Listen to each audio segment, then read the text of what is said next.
Hello बच्चों, मैं राहुल आपका स्वागत करता हूं आपके अपने YouTube channel Rahul Yadav math पर। तो बच्चों, इस क्लास से हम अभ्यास 9 का रिवीजन शुरू करेंगे और जो हमारा 9वां अभ्यास जो है वो है ऊंचाई और दूरी। तो इस अभ्यास में ऊंचाई और दूरी से जो रिलेटेड सवाल है वो यहाँ पर हल किए जाए। तो सबसे पहले तो इसमें जो भी हमें सवाल दिया जाएगा उसमें एक भाषा दी जाएगी, तो उस भाषा को हमें पढ़ना होगा। फिर उस भाषा की मदद से हम एक चित्र बनाएंगे और उस चित्र की मदद से हम सवाल को सॉल्व करेंगे। तो यहाँ पर हमें भाषा पर आधारित सवाल दिए जाएंगे, सिर्फ एक भाषा दी जाएगी, फिर हमें एक चित्र बनाना पड़ेगा, इसके बाद ही हम सवाल को सॉल्व करेंगे। तो चलिए बच्चों, हम चलते हैं अपने सवाल की ओर। तो आज का जो हमारा सवाल यहाँ पर दिया गया है तो वो दिया गया है प्रश्नावली 9A का तीसरा सवाल है। तो यहाँ पर हम इस सवाल को समझेंगे और चित्र की मदद से हम इन सवालों को यहाँ पर हल करेंगे। तो इसमें दिया गया है बच्चों कि एक मकान के आधार से एक मीनार के शीर्ष के उन्नयन कोण की माप 60 डिग्री है। तो सबसे पहले तो यहाँ पर लिखा गया है उन्नयन कोण। तो मैं आपको बताना चाहता हूँ कि यहाँ पर जो कोण प्रयोग होंगे वो दो प्रकार के होंगे, एक उन्नयन कोण और एक अवनमन कोण।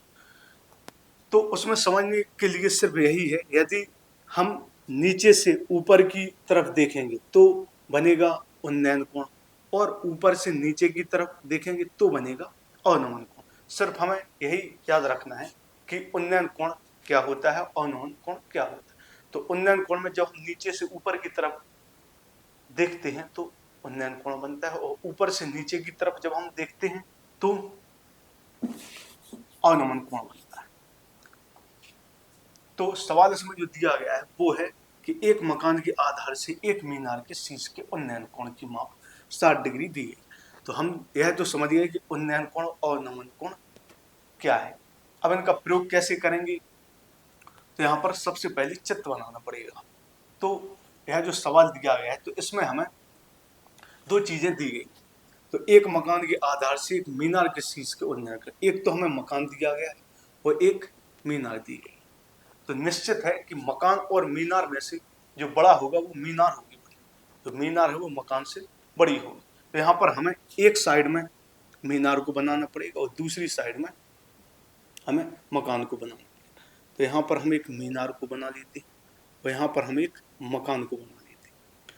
तो यह तो हो गया हमारा मकान, यह हो गया हमारा मकान, यह तो हो गया हमारा मकान और यह हो गई हमारी मीनार। तो मकान और मीनार में मकान जो है वो छोटा होगा और जो मीनार है वो बड़ी होगी। तो यह तो हो गया मकान और यह हो गया मीनार, यह मीनार। और यहाँ पर यह हमारा तल माना जाएगा, जमीन का हिस्सा जहाँ पर यह स्थापित किए गए, तो यह हमारा जमीन का हिस्सा माना जाएगा। यहाँ पर यह मकान बना हुआ है और यहाँ पर यह मीनार।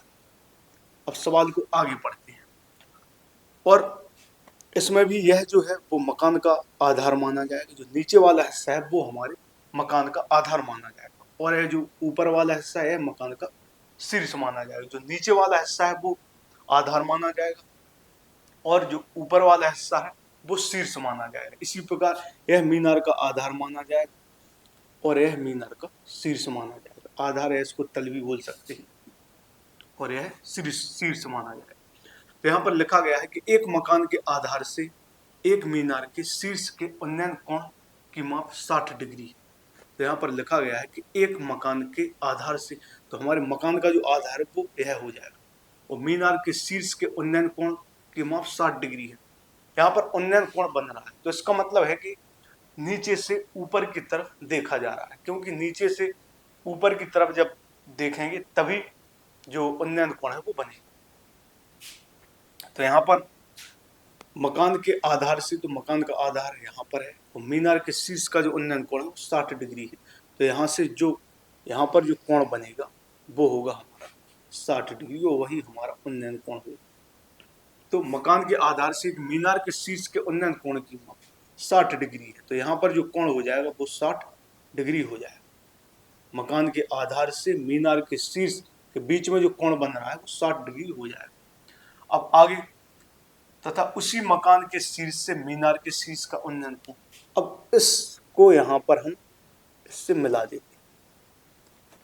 यह जो शीर्ष था, तो यहाँ से एक रेखा खींच दी, इसको यहाँ पर हमने मिला दी।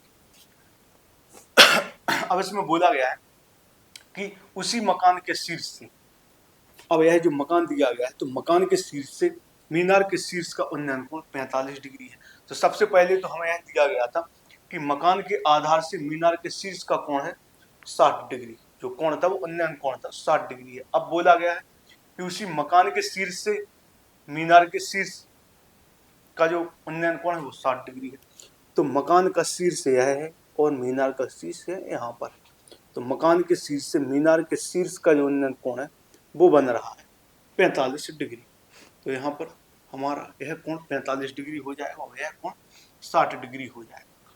अब आगे बोला गया है कि मकान तथा मीनार के बीच की दूरी 20 मीटर है। तो यह हमारा मकान है और यह हमारा मीनार है, तो इनके बीच की जो दूरी है वो 20 मीटर दी गई, 20 मीटर दी गई।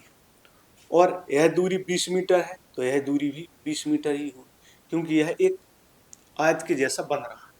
यह जो है वो एक आयत का रूप बन रहा है और आयत में सामने की भुजाएं बराबर होती। तो यहाँ पर यह जो बीच की दूरी है वो 20 मीटर है, तो यहाँ पर भी यह 20 मीटर हो जाएगा। यह 20 होगी, तो यहाँ पर यह भी 20 हो जाएगा। अब मकान तथा मीनार के बीच की दूरी 20 मीटर है, तो मकान तथा मीनार की ऊंचाई ज्ञात की, तो हम मकान और मीनार की ऊंचाई ज्ञात करें। तो यहाँ पर यह जो मकान है वो हमारा यह है, तो इस मकान की ऊंचाई को बच्चों हम h मान लेते हैं। क्या है, जो मकान की ऊंचाई है वो हमारी h मीटर है। यहाँ पर मीटर में दिया गया है, तो यह मीटर में मान देंगे। तो मकान की जो ऊंचाई है वो h मीटर मान देंगे। तो जब यह h है तो यहाँ पर भी यह h हो जाएगी, क्योंकि यह एक आयत जैसा बन रहा है। आयत में सामने की भुजाएं बराबर होती है। तो यह 20 हो गई, तो यहाँ पर यह भी बीच की दूरी 20 हो जाएगी। इसी प्रकार यह h हो गई, तो यहाँ पर यह भी h हो जाएगी, तो यह भी h मीटर हो जाएगी। और अब इतने हिस्से को हम x मान लेते हैं। यहाँ से जो यहाँ तक की जो दूरी है उसको हम x मान लें कि यह जो दूरी है वो x मीटर है। तो यहाँ पर तो सबसे पहले तो यह एक हमने चित्र बनाया। अब यहाँ पर इस चित्र को हम नाम दे देते हैं। तो इसको हम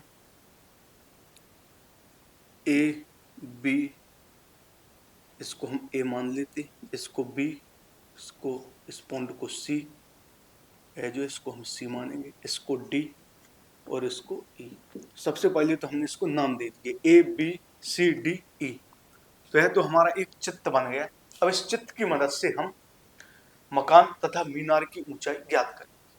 तो सबसे पहले हम इस त्रिभुज को लेकर चलेंगे। यह जो हमारा त्रिभुज बन रहा है, यहाँ पर यह त्रिभुज बन रहा है, त्रिभुज DCE।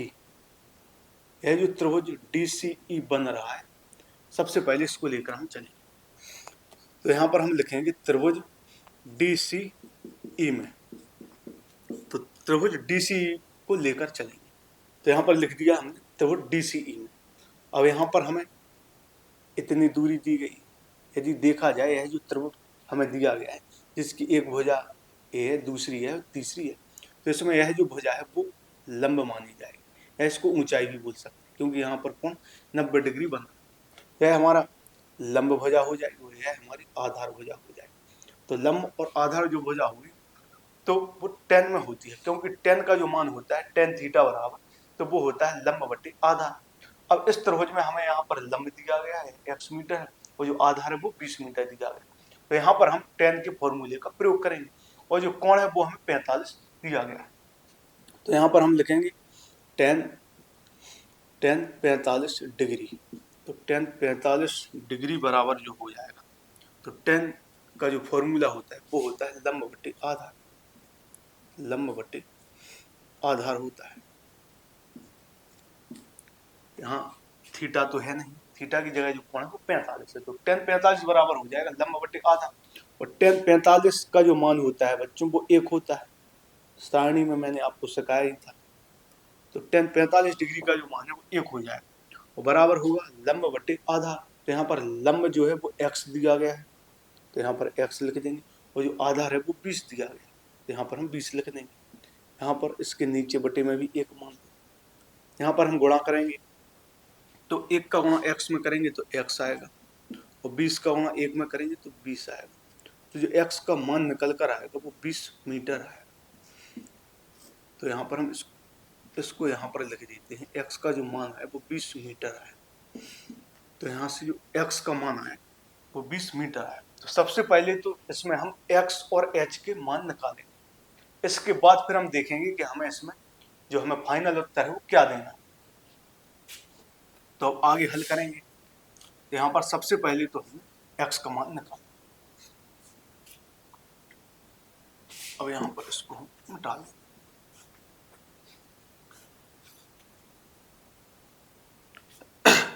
तो सबसे पहले तो इस त्रिभुज को ले लिया। अब यहाँ पर हम यह जो त्रिभुज बन रहा है हमारा ए बी और ई, इस त्रिभुज को लेंगे। तो यहाँ पर हम लिखेंगे त्रिभुज ए बी ई में। तो यहाँ पर जो हमारा त्रिभुज बन रहा है वो ए बी ई में लेंगे हम, ए बी त्रिभुज। यदि हम इसको यहाँ पर मिटा देते हैं तो यह जो त्रिभुज बनेगा ए बी ई, यह त्रिभुज होगा। एक भुजा यह होगी ए बी और दूसरी भुजा बी से लेकर ई तक होगी और तीसरी भुजा हमारी यह होगी ए ई। अब इसमें हमें यह जो भुजा है वो हमारी लंब भुजा मानी जाएगी। यह जो पूरा त्रिभुज है ना, 3 भुजाएं दी गई हैं, यह त्रिभुज है। तो इसमें जो लंब है वो यह हो जाएगा बी से लेकर ई तक। तो जो हमारा लंब होगा वो x प्लस h हो जाएगा, क्योंकि यहाँ से लेकर यहाँ तक यह दूरी h है और यहाँ से लेकर यहाँ तक यह दूरी x है। लेकिन इसमें जो लंब है वो ऊपर से लेकर नीचे की तरफ b से लेकर e तक, यह जो पूरी भुजा है वो लंब भुजा है। लेकिन इसमें 2 दूरी दी गई है, एक तो h दूरी है और दूसरी है x। तो जब इस लंब को हम निकालेंगे तो यह जो लंब है वो हो जाएगा x प्लस h और यह जो 20 है वो हमारा आधार हो जाएगा और इसमें जो कोण है वो हमारा 60 डिग्री हो जाएगा। तो यहाँ पर हमें लंब भुजा दी गई है और आधार, तो इसमें हम tan के फॉर्मूले का प्रयोग करेंगे। तो यहाँ पर हम निकालेंगे tan 60 डिग्री बराबर, क्योंकि इसमें जो कोण है वो 60 डिग्री दिया गया। तो tan 60 डिग्री जो हो जाएगा, tan 60 डिग्री, तो यहाँ पर tan का जो फॉर्मूला है वो होगा लंब बटे आधार। अब यहाँ पर जो लंब है वो यहाँ से यहाँ तक है x प्लस h, यह तो हमारा लंब दिया गया बटे आधार जो है वो 20 दिया गया, 20 दिया गया। तो tan 60 डिग्री बराबर हो जाएगा x प्लस h बटे 20। अब tan 60 डिग्री का हमें यहाँ पर मान रखना है। तो बच्चों जो tan 60 डिग्री का जो मान होता है वो होता है रूट के 3। तो यहाँ पर रूट के 3 है, tan 60 डिग्री का मान हो जाएगा। अब यहाँ पर x प्लस h आया, तो x का जो अभी हमने मान निकाला था वो 20 आया, तो x की जगह 20 लिख देंगे।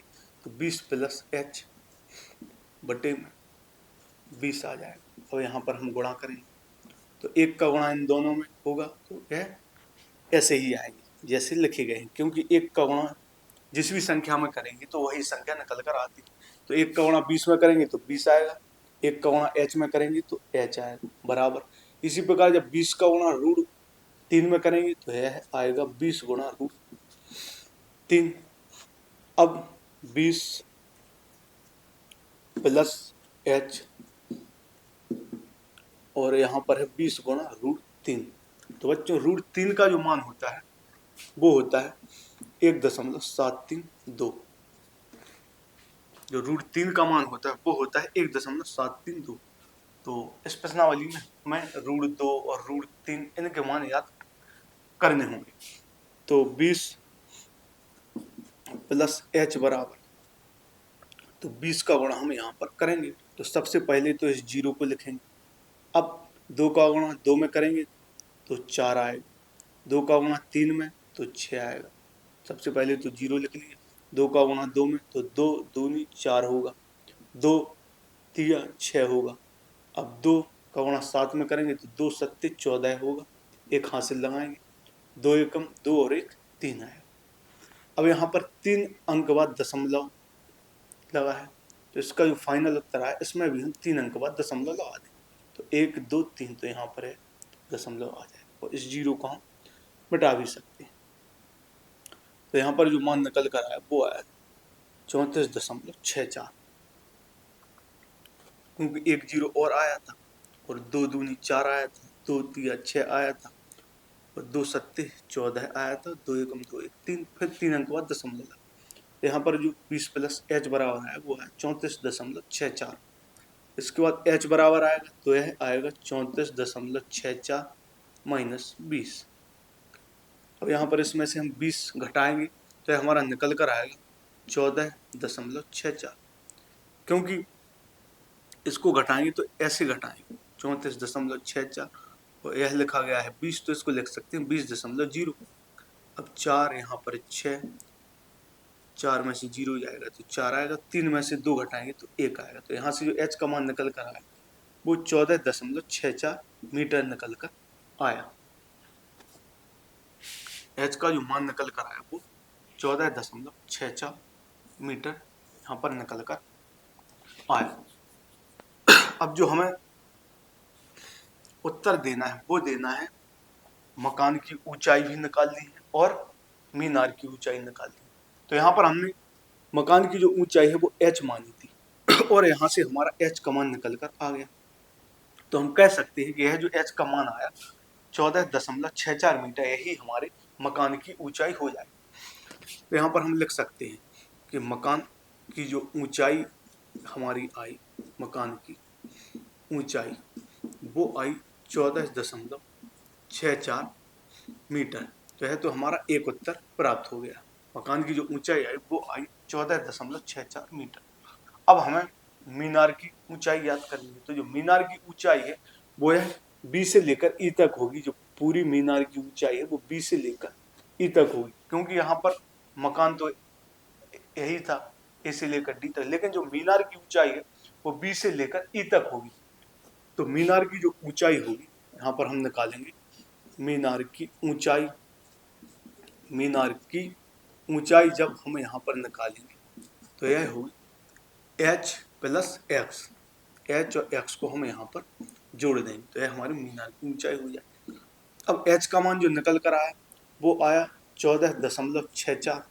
यह तो h का मान निकल कर आया जो कि मकान की ऊंचाई थी, प्लस x, तो x का मान निकल कर यहाँ पर 20 आया था। अब 14.64 में हम 20 जोड़ देंगे तो 20 में 14.64 हम जोड़ेंगे तो 34.64 मीटर आई। तो एक उत्तर हमारा यह हो जाए। तो इसमें जो मकान की ऊंचाई आई वो आई 14.64 मीटर और जो मीनार की ऊंचाई निकल कर आई वो आई 34.64 मीटर। यह हमारे उत्तर हो जाएंगे। तो बच्चों यह जो अभ्यास है हमारी 9वीं अभ्यास, तो इसमें ऊंचाई दूरी के सवाल दिए जाएंगे जो कि भाषा पर आधारित सवाल होंगे। इसमें हमें एक भाषा दी जाएगी जिसको पढ़कर हमें एक चित्र बनाना पड़ेगा, फिर चित्र की मदद से हम उस सवाल के उत्तर को प्राप्त कर सकेंगे। तो हम इस प्रकार के सवालों को इस प्रश्नावली में करेंगे। तो आज तो सिर्फ एक ही क्वेश्चन यहाँ पर हम हल किया यहाँ पर, लेकिन कल से हम कोशिश करेंगे कि जो क्लास है वो थोड़ी लंबी चलाएं, क्योंकि जो भाषा पर आधारित जिसमें सवाल दिए गए उसमें टाइम थोड़ा ज़्यादा लगता है। तो कल से कोशिश करेंगे कि क्लास थोड़ी लंबी होगी और सवाल भी जो है वो एक से ज़्यादा लगाने की कोशिश करेंगे। और मैंने अपने टेलीग्राम चैनल की जो लिंक है वो यहाँ पर यूट्यूब के अबाउट सेक्शन में डाल दी है। तो आप सभी लोग बच्चों टेलीग्राम चैनल को जरूर ज्वाइन करें, क्योंकि मैं वहाँ पर काफ़ी सारी चीज़ें डालता रहता हूँ। जैसे प्रैक्टिस सेट, अभी मैंने कई प्रैक्टिस सेट डाले जो ऑफलाइन कोचिंग में मैं टेस्ट लेता हूँ, तो वो काफ़ी सारे प्रैक्टिस सेट भी डाले और भी चीज़ें मैं आप लोगों के लिए उपलब्ध कराता रहता हूँ, वहाँ पर डाल देता हूँ। तो टेलीग्राम चैनल को आप सब लोग जरूर ज्वाइन कीजिए। तो आज के लिए बच्चों सिर्फ इतना ही, मिलते हैं अगली क्लास में।